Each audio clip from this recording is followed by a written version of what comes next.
Olivier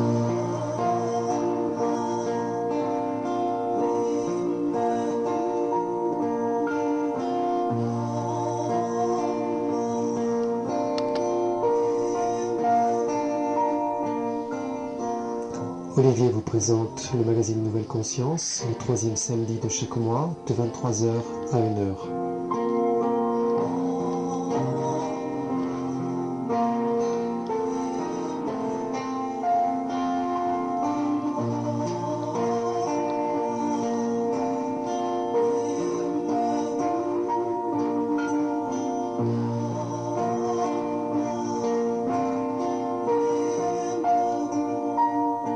Vous êtes sur Radio Ici et Maintenant, 95.2 FM, Nouvelle Conscience, Olivier avec vous, et puis la féminité est à l'honneur ce soir. Je rappelle le titre de l'émission qui est un clin d'œil que j'ai beaucoup aimé. Dieu est une femme.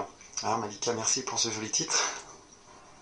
On va dire qu'un samadhi, c'est une expansion de la conscience qui se fait subitement. Actuellement, on est dans un champ de conscience ordinaire. Voilà. Donc on est enfermé dans un corps-esprit, on est comme dans une boîte. Et lorsqu'on expérimente un samadhi, c'est qu'en fait, on sort du corps physique. Voilà. Et ça, c'est réel. Donc j'ai fait cette expérience, c'est réel, c'est tangible. Est-ce que tu peux, juste avant qu'on continue, je trouve que c'est important vraiment définir le samadhi, parce que la façon dont tu le décris peut-être peut faire penser à l'expérience de projection astrale. Est-ce que tu peux faire le distinguo, s'il te plaît? Alors, c'est pas une projection astrale. Ça peut être identifié à une projection astrale, mais le samadhi, c'est dans un niveau de conscience beaucoup plus élevé. C'est un champ de conscience très très élargi, où effectivement on sort de ce monde, on sort de ce monde matriciel. C'est comme, je vais faire la comparaison avec un jeu vidéo. Alors soit on s'identifie au personnage du jeu vidéo, ou soit on devient celui qui observe les personnages dans le jeu vidéo. Et puis, sinon, à un niveau de conscience beaucoup plus élevé, on est le concepteur du jeu vidéo. Voilà. Donc, le samadhi tel que je l'ai expérimenté, c'est que je suis sortie du jeu vidéo. Voilà. C'était une expérience très forte, très dure. Je venais de perdre mon père quelques mois auparavant. Tout de suite, j'ai pensé que je mourrais comme lui. Voilà, j'ai eu très très peur. Et j'ai eu un besoin de m'allonger. C'était, je pense, un samedi. Mes enfants étaient plus petits, puisqu'il y a 7 ans déjà, c'était en 2013. J'ai eu un besoin de m'allonger, donc je me suis allongée. Et là, j'ai senti un bourdonnement dans les oreilles. Voilà, comme un moteur qui démarre, il commence à s'accélérer. Et puis ensuite, je vais fermer les yeux. Et là, je vois un écran d'ordinateur. Et sur cet écran-là, chaque pensée que j'avais était écrite sur l'écran d'ordinateur. Waouh! Ensuite, cet écran s'est éteint. Le bourdonnement est devenu plus fort. Ensuite, un silence très lourd, un silence vraiment profond, vraiment un silence dense. Et là, j'ai quitté le monde actuel. J'ai quitté ce monde. Je suis sortie en fait du chakra coronal. Le chakra coronal, c'est une porte d'entrée énergétique. C'est le lien entre notre conscience et un champ de conscience réel. Et donc, et là, je me suis vue dans un espace très lumineux et vide. Voilà. Alors, vide et en même temps très dense et très riche. pas un vide qu'on peut ressentir quand il y a de la solitude, pas du tout. Très très lumineux. Je n'entendais plus mes enfants et j'ai compris que j'avais changé de champ de conscience. En fait, j'ai compris ça plus tard, mais sur le coup, je me suis dit, là, je suis en train de mourir. Et puis, et là, j'ai eu très très peur. Voilà. Donc, et je me suis sentie poussée par une énergie que je ne connaissais pas, que je ne maîtrisais pas, mais qui était présente et qui me poussait vers un autre champ de conscience. Et j'ai eu là très très peur. J'ai lutté parce que j'avais mes enfants et j'avais peur de ne pas revenir. Je n'avais pas compris en fait ce qui se passait et j'étais vraiment très très perturbée par ce qui se passait. Et en même temps, paradoxalement, j'ai senti que quelque chose de réel, de fondamental, quelque chose de vrai se passait. C'est comme si je levais le voile. C'est comme si je sortais du jeu vidéo et que j'allais voir maintenant dans les programmations. C'est comme si, en fait, le monde dans lequel j'étais, le monde qui m'avait fait tant souffrir, le monde que je trouvais chaotique, et je disais, c'est marrant parce qu'on dit souvent, si t'es gentil, t'iras au paradis, si t'es en enfer, t'iras... si t'es pas gentil, t'iras au purgatoire, à l'enfer. Et je me disais que ce monde-là dans lequel on vivait, bah, c'était ça l'enfer en fait. Voilà, on était déjà, c'était un monde... voilà. Et là, je suis rentrée dans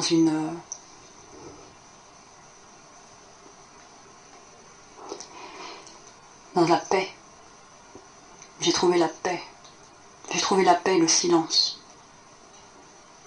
Voilà. Au-delà de mes peurs, au-delà de... Et puis je suis revenue dans le champ de conscience. Je suis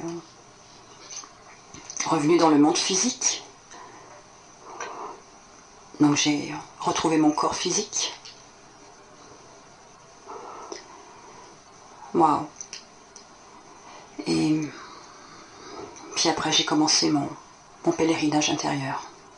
Je suis revenue, j'ai changé. J'ai changé. Et une grande transformation intérieure a commencé à ce moment-là. Et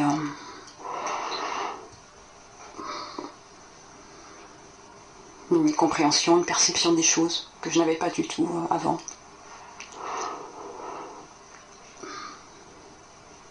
Et surtout,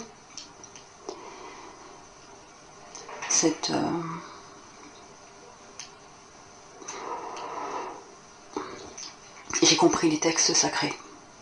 Voilà, j'ai compris. J'ai compris que beaucoup de textes sacrés, en fait, parlaient de cette vérité-là. Vous savez, c'est l'image d'un manteau qui a double face. Alors on a une face extérieure, qui représente le monde extérieur, et puis on a une face intérieure. C'est des manteaux réversibles. Et puis, on peut regarder la face extérieure, bien sûr. C'est ce qu'on fait, on est programmé de toute manière pour ça. On a le mental qui est fait pour vivre dans ce monde physique. Et puis dès qu'on commence à regarder le manteau de l'intérieur, et là c'est un monde riche qui s'ouvre à nous, un monde encore plus réel, qui est là, qui est tangible. C'est pas du tout de l'ordre de la pensée, le mental c'est de l'ordre de la pensée. Mais là on est dans une... Waouh! On est dans la paix, c'est comme un retour à la maison.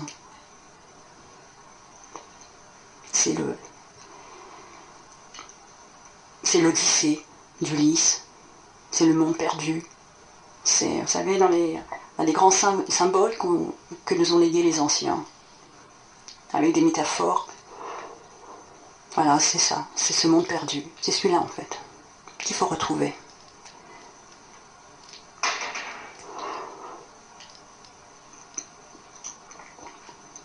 Et là, ce qui s'est passé, alors je n'ai pas compris tout de suite parce que c'est un chemin. L'éveil, c'est un chemin. On commence l'éveil, donc là j'ai commencé le travail, j'avais compris. Voilà. Je sais que j'avais appelé une amie et je lui ai dit, écoute, ma conscience est élevée, ma vie va changer. Voilà, j'avais envie de le dire, de lui dire.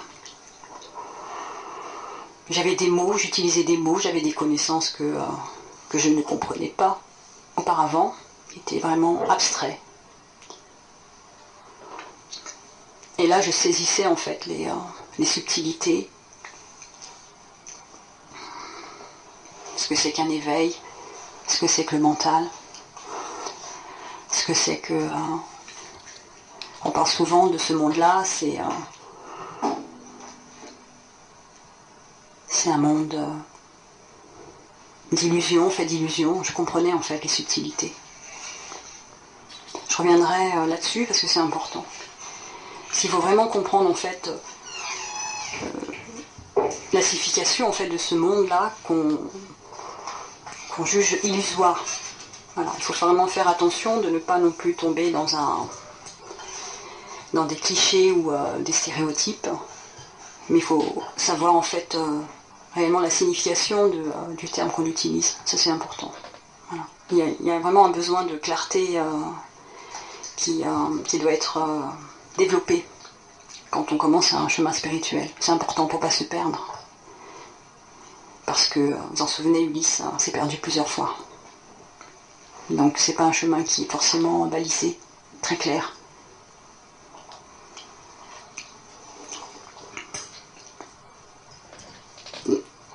Ce qui est important, donc c'est que j'ai vécu l'éveil, voilà, une ouverture de conscience.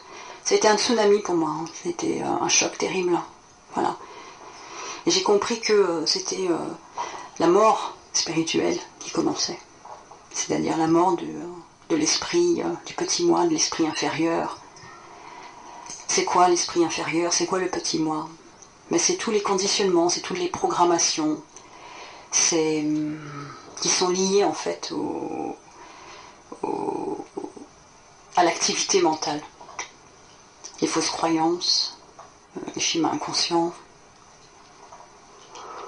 et les histoires, les petites histoires qu'on se raconte, et qui font de ce monde ce qu'il est. C'est comme un filtre en fait, on regarde ce monde à travers le mental, à travers une activité mentale, et tout est très flou, tout est chaotique. Quand on commence un chemin d'éveil, qu'on peut appeler un chemin de réalisation du soi, qu'on peut également appeler un chemin de développement personnel, d'individuation, qu'on peut également appeler un chemin de guérison des blessures. Tout ça c'est la même chose en fait. On utilise des termes différents, mais c'est la même chose, on parle de la même chose. C'est commencer réellement à se détacher de ce monde matriciel qui est rattaché à l'activité mentale et pouvoir évoluer vers une conscience plus élevée. Tout ça c'est réel. J'ai eu des connexions très fortes avec ma conscience supérieure, qui ne m'a jamais quitté depuis. Quand on commence un chemin d'éveil spirituel, on cherche souvent un guide, c'est vrai, un guide extérieur. Oui, pourquoi? Parce qu'il est le reflet de notre propre guide intérieur. Au départ, on a besoin de quelqu'un qui est là en face de nous, physiquement, qui a entamé son travail et qui est un peu plus avancé que nous, c'est comme ça. Et on a besoin de son aide pour nous guider vers notre guide intérieur. Voilà. Ensuite, une habileté que j'ai subitement, spontanément manifestée, c'est la distanciation psychique. Alors ça, c'est un terme qu'on utilise en psychologie. Jung, qui est le précurseur de la psychologie moderne, qui a travaillé sur le lien entre la spiritualité et la psychologie, parce qu'il a rapidement compris qu'effectivement, on pouvait lier les deux. Il est parti en Inde, voilà, il a essayé de comprendre en fait la spiritualité indienne. Donc il y a eu un rapprochement des connaissances occidentales en termes de psychologie et de la spiritualité telle qu'on la concevait en Inde et puis dans d'autres pays également. Donc je vais utiliser le terme qu'il utilisait, qu'on utilise en psychanalyse, la distanciation psychique. Qu'est-ce que c'est? C'est l'observateur. Et ça, on l'utilise dans la spiritualité. Vous voyez, il y a vraiment des ponts qui sont là, qui sont présents. Et de plus en plus, parce qu'on est formaté dans un monde, là, je m'adresse à des auditrices et des auditeurs formatés dans un monde occidental. On peut comprendre ce que c'est que la psychologie, mais on a du mal à saisir ce que c'est que la spiritualité. Alors, je vais utiliser des termes qu'on utilise en psychologie, en psychanalyse, pour pouvoir lier tout ça avec la spiritualité. Donc, l'observateur, qu'est-ce que c'est? C'est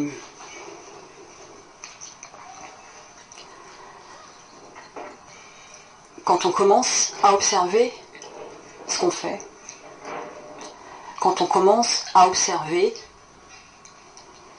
la vie autour de nous et les interactions qu'on peut avoir avec les autres et nos réactions. Généralement, il y a différents niveaux de conscience. Le premier niveau de conscience, très très ordinaire, c'est qu'on s'identifie à nos réactions, on s'identifie à nos jugements, on s'identifie à nos pensées, on s'identifie... voilà, c'est vraiment des identifications de premier niveau. Sans réellement se détacher, sans réellement se dire, là, je vais peut-être prendre le temps de comprendre ce qui se passe. Non, on est très à fleur de peau, on est beaucoup dans les actions-réactions. Voilà, c'est un enchaînement de premier niveau, action-réaction. Et donc on est en fait, on est cette réaction, on est ce jugement. Exemple, une personne par exemple me juge et là je ressens de la colère. Je m'identifie à la colère, donc je deviens la colère. Donc là on est vraiment sur une identification de premier niveau, une réaction, action, réaction. Il n'y a pas du tout de détachement, il n'y a pas du tout une prise de conscience de réellement ce qui s'est passé, et d'analyse de sa réaction. Ensuite, quand on commence à comprendre que je ne suis pas la colère, mais je suis le témoin de ma propre colère face à ces situations, là on change de niveau de conscience. Donc c'est un niveau de conscience plus élevé. À partir de là, on peut commencer à travailler sur soi. Pourquoi? Parce qu'au lieu d'avoir de la colère envers cette personne ou envers soi-même, on peut juste identifier sa colère et la laisser passer. Alors bien sûr, ça demande d'être présent dans son corps. Ça demande d'être calme. C'est comme si on se détachait en fait de ces émotions et qu'on s'observe, et que là on peut commencer à se dire ok, ça peut être autrement. Cette colère-là, j'en veux plus parce qu'elle m'use. La colère, ça use. C'est très énergivore. Et ça, c'est un corps de souffrance qui est là et qui commence à se nourrir de ça. Il y a des jeux de... Il y a Eckhart Tolle qui en parle très très bien dans ses livres Les corps de souffrance. Et ça, je l'ai expérimenté personnellement. Voilà. Donc vous pouvez vraiment lire ces livres. Moi, je les recommande. Voilà. C'est des très très bons livres. Il y a une très très belle conscience. Ou écoutez Radio Ici et Maintenant le matin à 6h pour écouter Eckhart Tolle en direct depuis des années.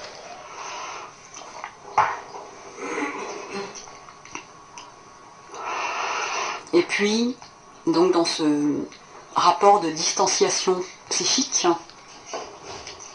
on commence à élaborer dans son corps, dans son champ de conscience, un niveau de conscience plus élevé. Voilà. Et donc ça, c'est l'alchimie. On parle souvent de l'alchimie, c'est ça. Concrètement, c'est ça. Donc, quand on parle de communication non violente, de gestion des émotions, on est clairement dans un travail de purification. Et on commence à entamer de vrais changements. Si on ne réagit plus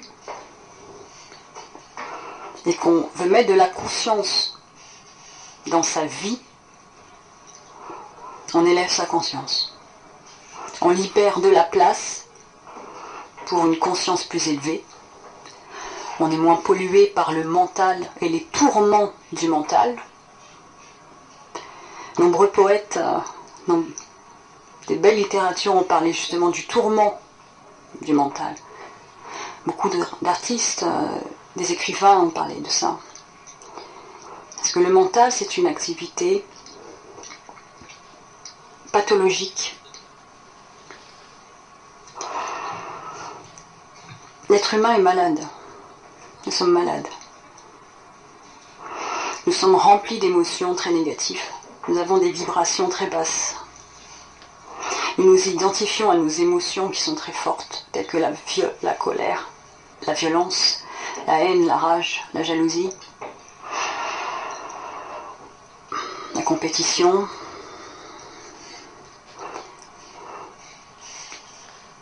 En même temps, nous vivons dans une société qui nous aide pas. On vit dans une société qui est impitoyable et qui nous méprise. Et qui nous méprise, nous, en tant qu'êtres humains, dans notre dignité.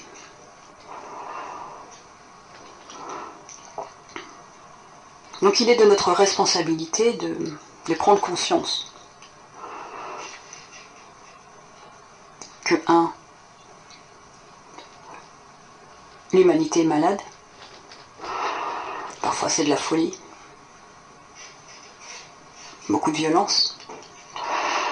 Et qu'il est notre responsabilité ensuite de vouloir changer. Et de commencer concrètement des pratiques pour changer.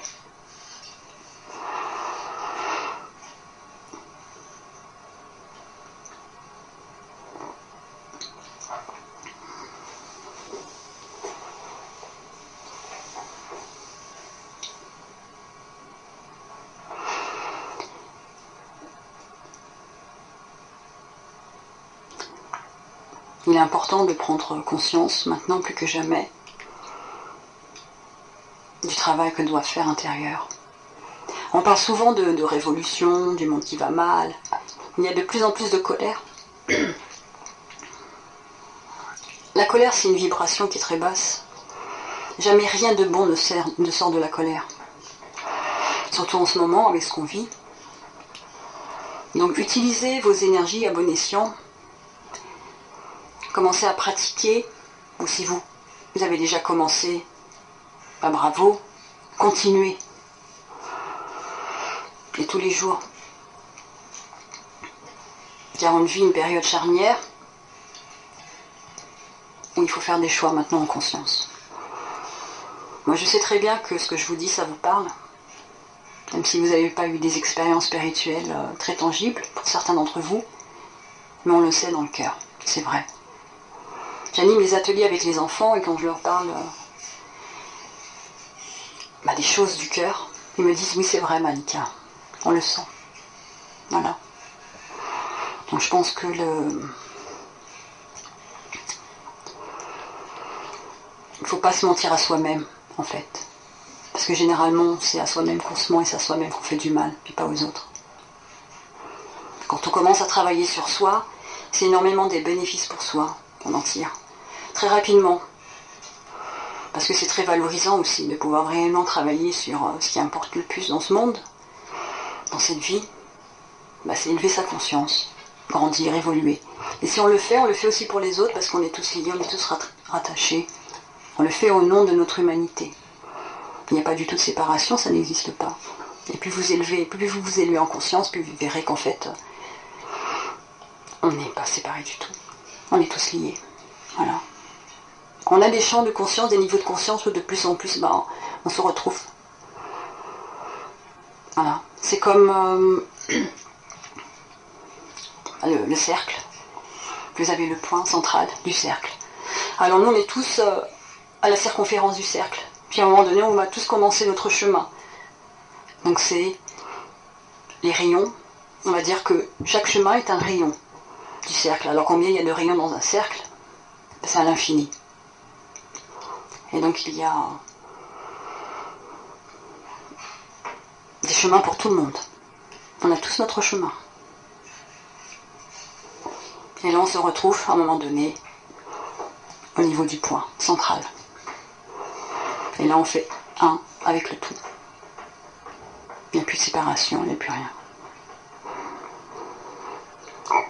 Donc le travail qu'on fait, on le fait pour soi, on le fait pour l'évolution de notre humanité. Ça c'est important. Il est de notre responsabilité. Ensuite,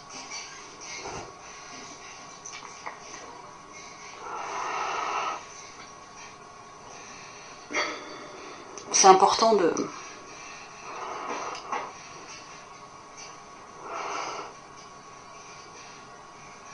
se retrouver, de se recentrer, de trouver cette paix intérieure.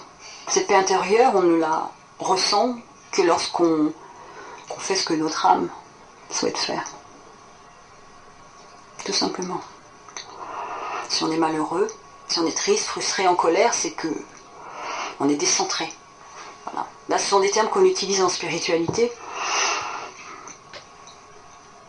Donc je me permets d'expliquer un peu plus ce que ça signifie, ce qu'on met derrière les termes.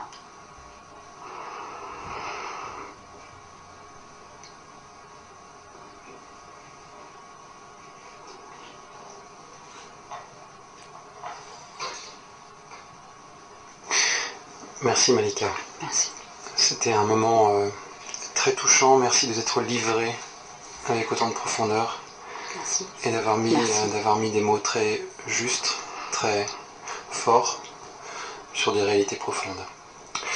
On va faire tout de suite une première page promotionnelle pour parler un petit peu plus aussi des activités de Malika.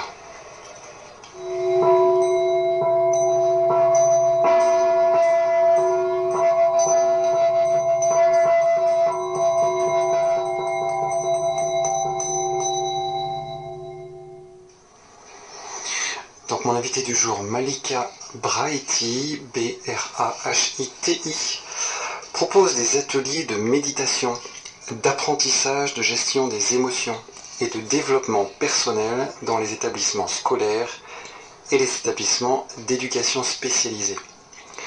Elle propose également des ateliers d'initiation aux outils de développement personnel, aux enseignants et aux éducateurs.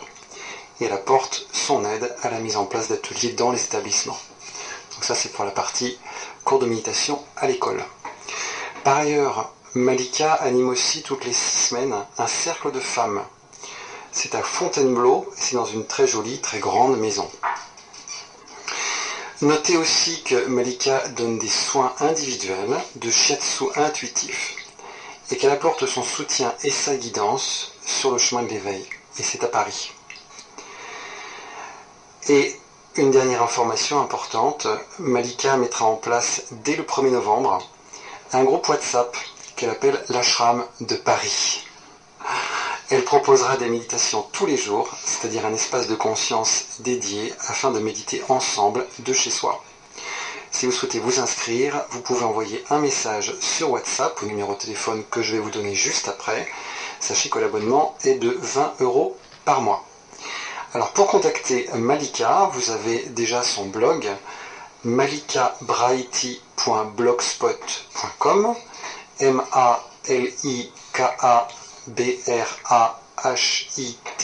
malikabraiti malikabraiti.blogspot.com.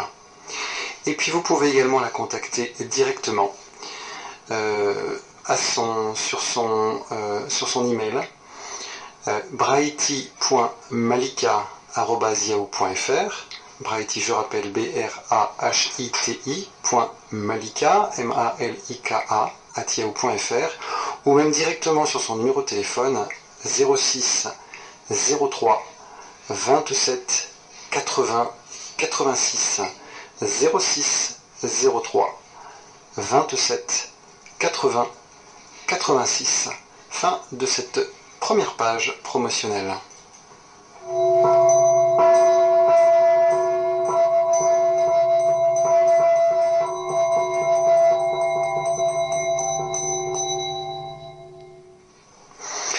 Alors, donc vous êtes dans Nouvelle Conscience avec Olivier, et puis dans le studio ce soir, je le rappelle, Malika avec moi, et puis Laura aussi. Laura a sorti sa guitare, elle est prête. Malika aussi, est-ce que tu es prête? Est-ce que tu as envie de nous chanter quelque chose maintenant? Et quoi? Alors, ok.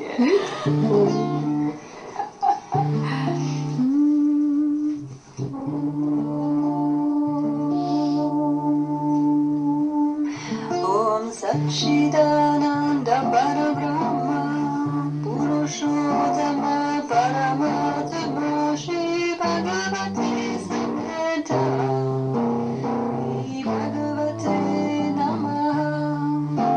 Om Satchidananda Parabrahma Purushottama Paramatma Shri Bhagavate Samhita Shri Bhagavate Namaha.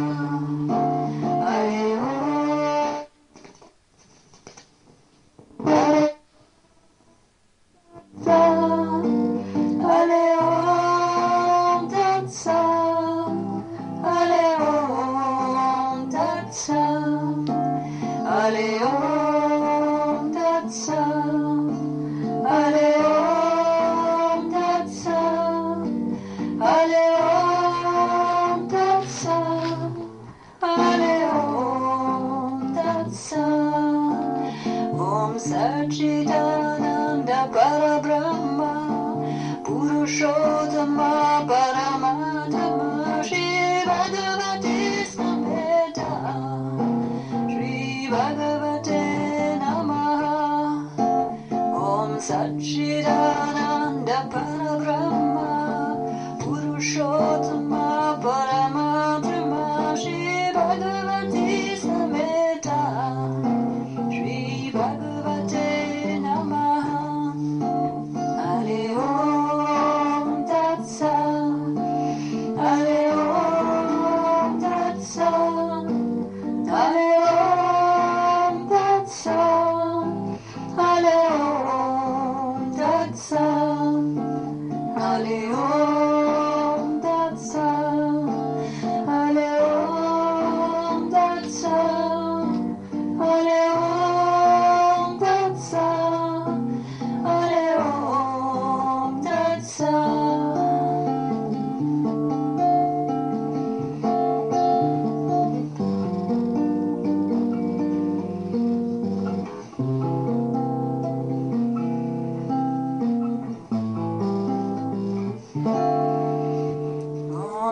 Satchidananda Parabrahma Purushottama Paramatma Shri Bhagavate Samveta Shri Bhagavate Namaha Om Satchidananda Parabrahma Purushottama Paramatma Shri Bhagavate Samveta Shri Bhagavate Namaha Hare Om Tat Sat Hare Om Tat Sat Hare Om Tat Sat Hare Om Tat Sat Hare Om Tat Sat Hare Om Tat Sat Hare Om Tat Sat Hare Om Tat Sat Om Satchidananda Parabrahma Purushottama Paramatma Shri Bhagavate Samveta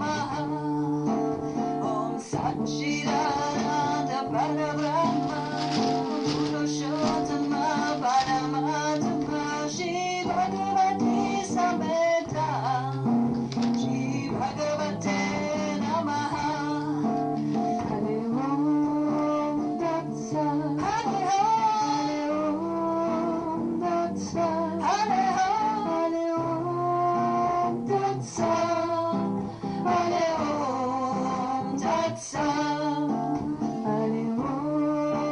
Tat Sat Hare Om Tat Sat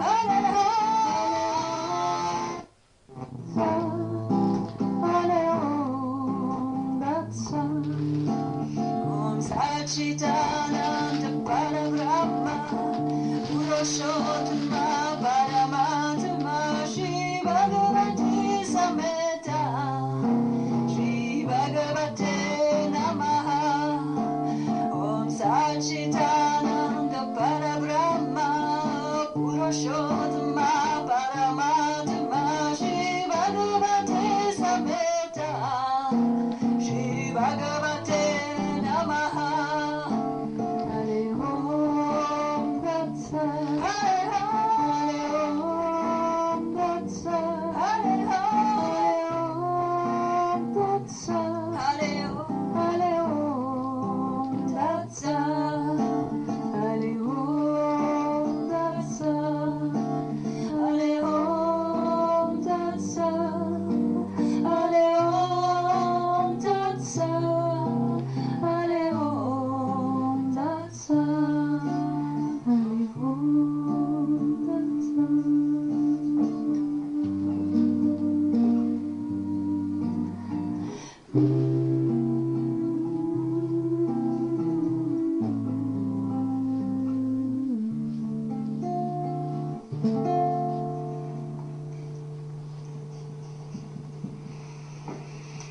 Merci.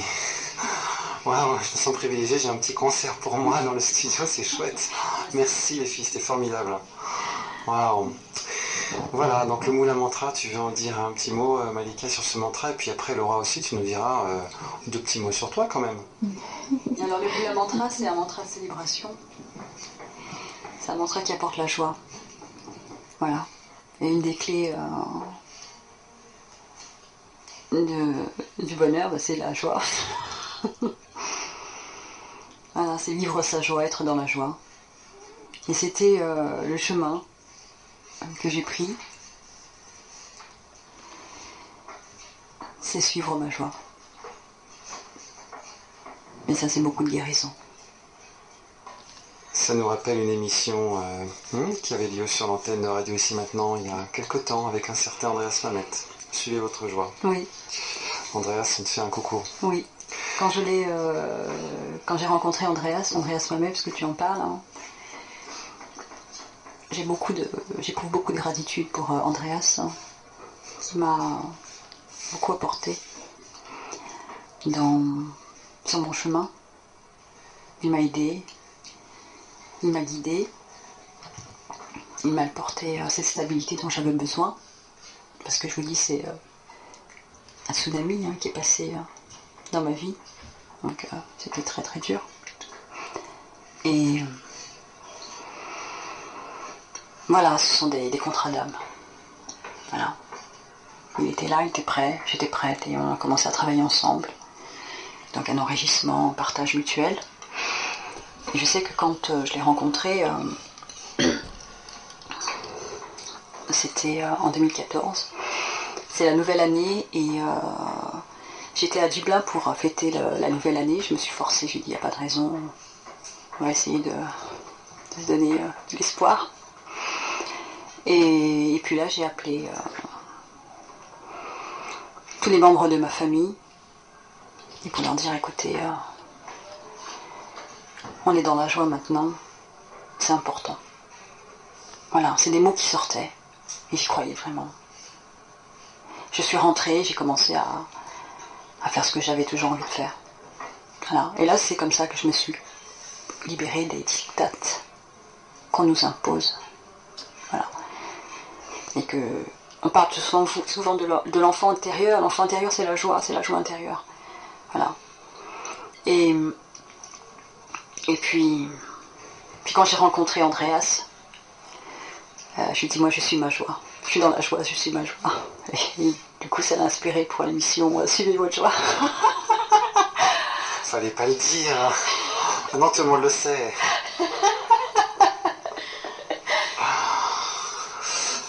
Voilà, donc tu es venue ce soir avec Laura Gomez. Alors toi tu es chanteuse, compositrice et ethnomusicologue. Waouh. Et d'origine colombienne, c'est ça, hein? Oui, je suis colombienne. Alors, est-ce que tu veux dire un petit mot? Je crois aussi que tu as un blog, tu pourrais nous le dire aussi. Merci. Ce que vous faites aussi ensemble peut-être, hein, pourquoi vous êtes ensemble ce soir. Et je pense qu'on va naturellement derrière Malika arriver à la question du cercle des femmes, puisque c'est là que vous œuvrez ensemble. Hein. Et voilà, on va ensuite enchaîner sur le sujet. Oui, on t'écoute Laura. Donc encore bonsoir Olivier, bonsoir Malika. Je suis vraiment très ravie d'être ici ce soir. Bonsoir aussi à toutes les personnes qui nous écoutent en ce moment. Et en fait, moi j'ai rencontré Malika dans la danse, c'est ça. On faisait de la danse orientale ensemble. Mais on a fait une connexion très, très belle entre toutes les deux. Et je sais pas, Malika a pensé à moi pour faire un petit projet. Et donc je commençais aussi à faire le mantra avec elle. J'avais déjà fait de la méditation avant, mais quand j'étais en Colombie, en fait, je commençais à méditer très petit avec ma grand-mère et avec ma tante.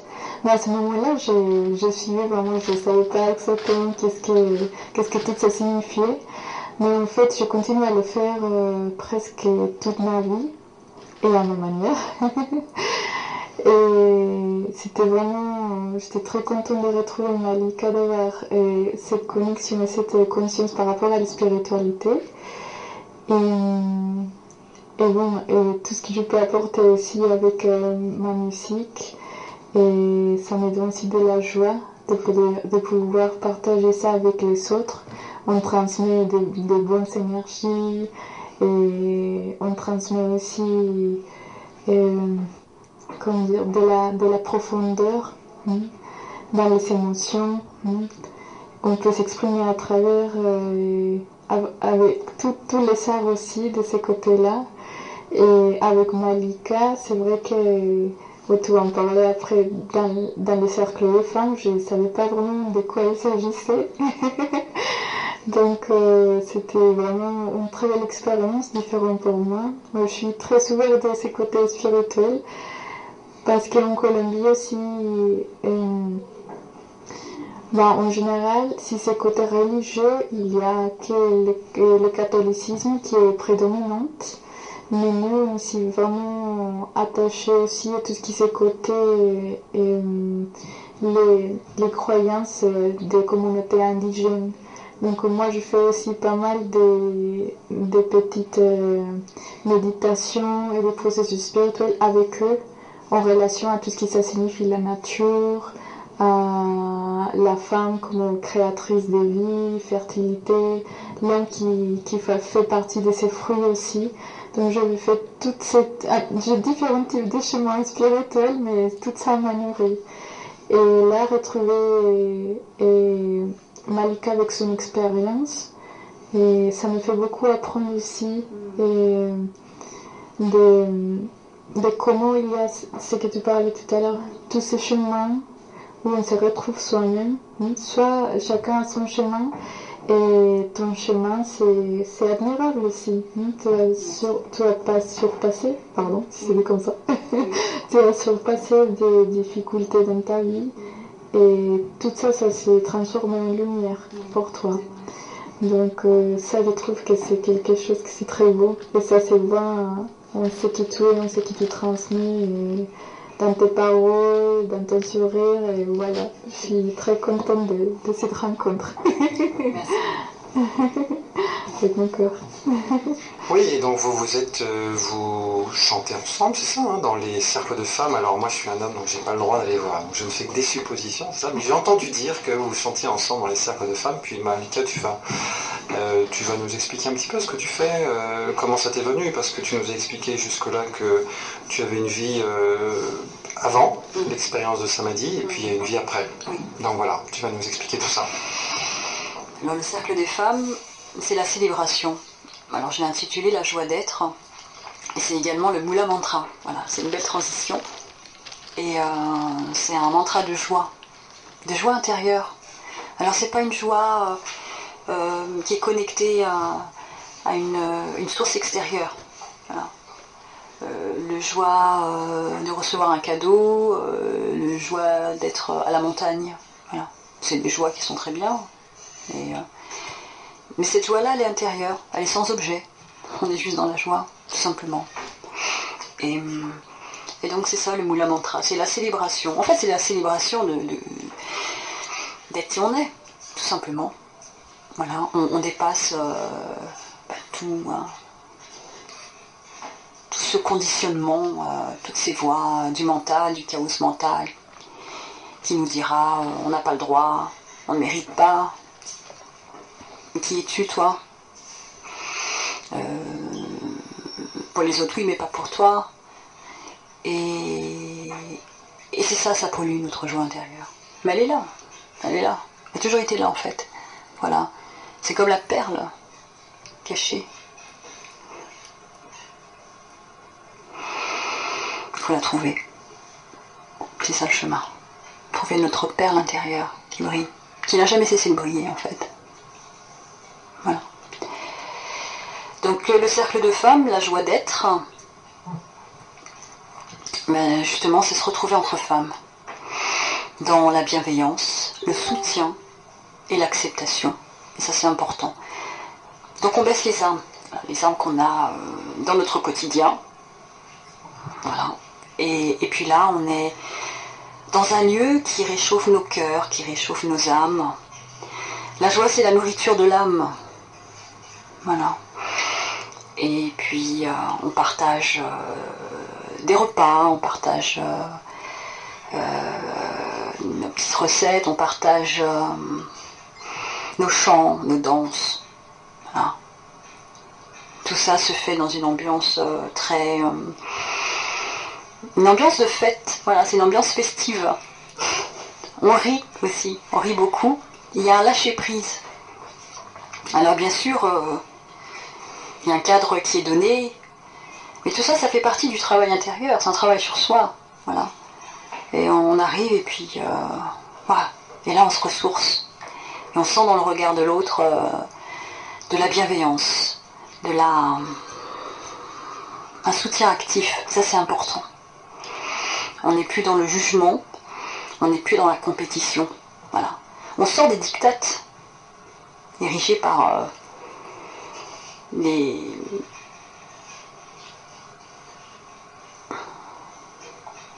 fausses croyances et les règles, des fausses règles en fait, des règles de vie mais qui ne sont pas réelles. et qui nous broie et qui nous méprise. Donc là, c'est de la joie. On n'est pas dans le jugement, on est ce qu'on est et c'est tout. Voilà. Puis on vient et on chante. Parce que c'est bien aussi de développer sa créativité, de pouvoir s'exprimer, c'est important. Alors on s'exprime par la joie, on s'exprime par la danse, on s'exprime par les chants, par d'autres talents artistiques. Et ça, c'est important aussi. Voilà. Et puis, on est dans le partage. Voilà. Et après, on peut poser des intentions. Voilà. Mais un atelier, un cercle de femmes, c'est à peu près toujours les mêmes fondamentaux que je viens d'expliquer. Et ensuite, après, il y a différentes pratiques. En fonction je sens le besoin, en fait, du groupe, le besoin des personnes qui sont là. Et ensuite, il y a toute une préparation aussi. Il y a une préparation de lâcher prise qui est importante. Voilà. Pour réellement travailler sur soi, il faut lâcher prise. Parce que si on est contracté et que le mental est là, c'est pas possible. Voilà. Donc, on repart dans la psychanalyse dure. Et là, on a une vie ne suffirait pas. Il faut lâcher la tête. Voilà. Andreas dirait qu'il faut couper la tête. Ça aurait été bien un peu guerrier. Moi, je risque de faire peur. Il faut trouver une image plus féminine. On va lâcher la tête. On lâche la tête, voilà. On pose... Non, je vous dis quoi? On pose la tête, on lâche la tête. Alors, mais ça s'apprend en fait. Alors pour certaines c'est spontané, c'est très facile, et puis pour d'autres c'est très dur. Alors il y a tout un travail, il y a tout un apprentissage. Voilà. On lâche la tête et on est plus dans le corps et le cœur. Voilà. Et là on entre en résonance avec son moi profond, son âme. Et ça c'est beau, c'est la beauté ça. Une danse est merveilleuse quand la personne a lâché prise et qu'on voit juste une harmonie qui se crée entre le corps et l'âme. Voilà, on se détache de l'esthétisme, on se détache des codes, on se détache de tout ça. Et là, on exprime son cœur par son corps. Et là, c'est d'une beauté qui m'émeut. J'ai eu l'occasion, justement, quand je travaille avec les filles dans cette pratique qui est la danse intuitive, la danse spontanée, wow, c'est d'une beauté exceptionnelle. C'est de la vraie méditation. Voilà. Alors c'est vrai qu'il y a différentes pratiques de méditation, mais elles se valent toutes, elles sont toutes très bien, il faut suivre son cœur et savoir quelle est la méditation qui nous correspond le mieux.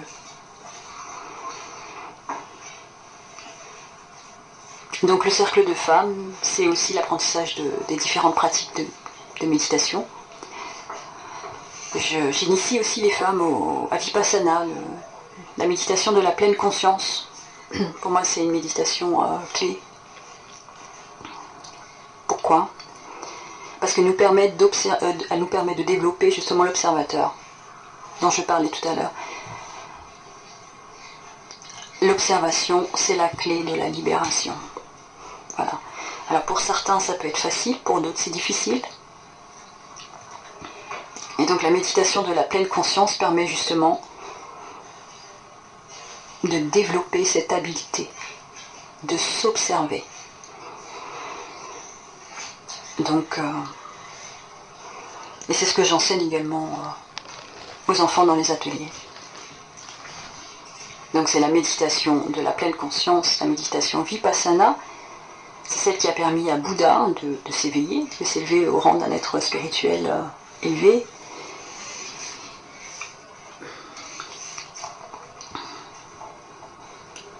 Ensuite, le cercle de femmes se passe dans une très jolie maison à Fontainebleau. Marie est notre hôtesse de luxe. On la voit demain, parce que nous avons un atelier demain de méditation. Et voilà, tout est fait pour que les femmes soient bien accueillies, qu'on soit bien accueillis. Donc Marie, pour ça, c'est un amour. Ensuite, avec Laura, on chante. On chante. Laura a une voix pure. comme on a pu l'entendre. C'est une fille talentueuse. Et beaucoup dans le cœur. J'aime beaucoup quand on chante dans le cœur.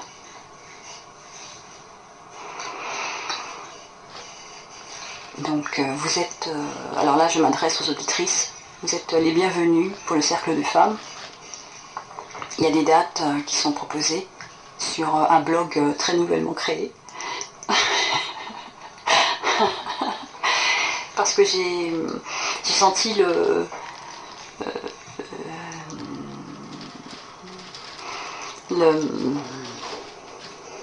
l'élan de l'élargir à un plus large public. Voilà.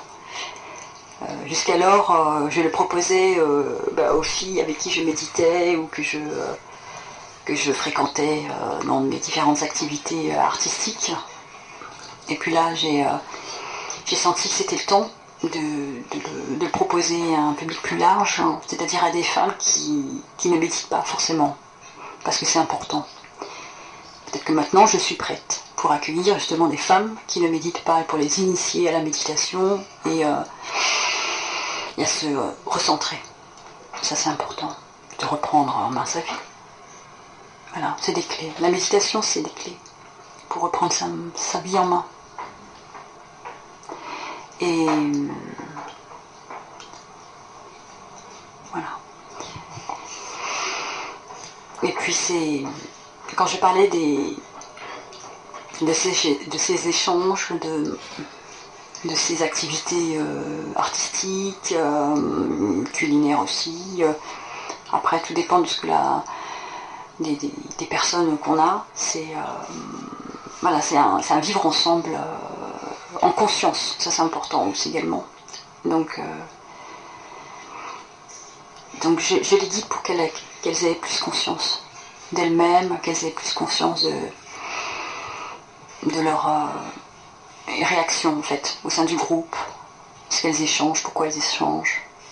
Ça, c'est important, voilà. L'observation, c'est la clé. Et puis de se mettre en avant aussi, mettre en avant ses qualités, parce qu'on n'a pas l'habitude, parfois. Et puis il y a des choses spontanées qui sortent et qui sont très bien. Voilà. Donc des jeux de miroir très favorables. Alors moi je te vois avec tes talents. Donc je te le dis et je t'encourage à les partager, à les développer. Quand on partage, on développe. Et ça, c'est une des lois de l'univers. Si on partage ses talents, on les développe également. Voilà, donc ça nous revient aussi. Et puis un petit mot sur l'énergie féminine sacrée. Après, ce sera peut-être l'occasion de revenir et d'en parler, parce que là, je vais parler pour quelques minutes. Qu'est-ce que c'est que l'énergie féminine sacrée?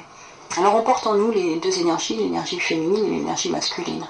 Voilà, peu importe le sexe.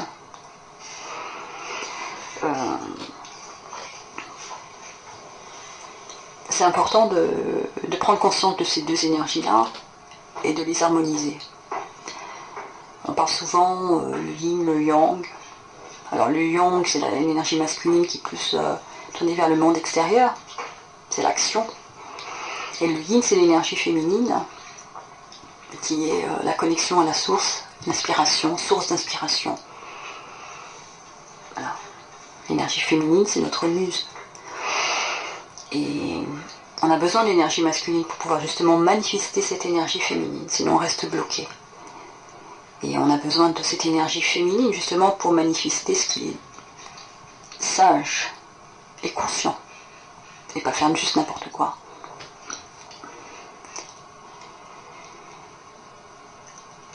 Et dans le cercle des femmes, bien sûr, c'est prendre conscience de son énergie féminine sacrée. On l'a toute, hein. Alors je vais m'adresser aux femmes et c'est valable aussi pour les hommes. Non, mais là, bon, exceptionnellement, comme on parle du cercle des femmes, c'est important également de développer cette énergie féminine qui est là. C'est comme tout. Elle est présente. Maintenant, elle a été polluée par plusieurs choses. C'est comme une source qui se tarit parce que il y a eu des obstacles dans la vie. Voilà. Il y a des schémas inconscients, il y a des souffrances, il y a des émotions négatives qui sont très fortes. Du coup, cette source-là, elle se tarit. Et